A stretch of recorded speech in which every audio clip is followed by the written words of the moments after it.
बहुत ज़्यादा महंगी है, टैक्सेस में बहुत ज़्यादा इजाफा कर दिया गया है, सूतर जो है वो बहुत महंगा है, जबकि कपड़े की जो कास्ट है वो बहुत ज़्यादा कम है, जिस वजह से पावर लूम मालकान जो हैं वो फैक्ट्रियाँ बंद करने पर मजबूर हैं, जिस वजह से पावर लूम मजदूर जो हैं वो फाका कशी के मजबूर हैं, उनके चूल्हे ठंडे हो गए हैं।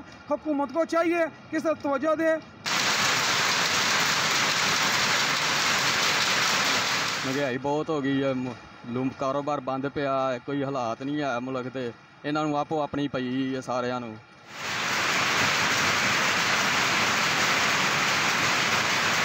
देखें, हाफिजाबाद में एक ही इंडस्ट्री थी जो पावर लूम्स की, जिससे हज़ारों ख़ानदान वाबस्ता थे जो अपना रोज़गार कमा रहे थे। उन्होंने बेतहाशा जो बिजली के बिलों में टैक्सेस का इजाफा कर दिया है और ऊपर से इतनी ज़्यादा बिजली महंगी कर दी है, इस वजह से ये तमाम इंडस्ट्री जो है ना, ये ज़बोहाली का शिकार है।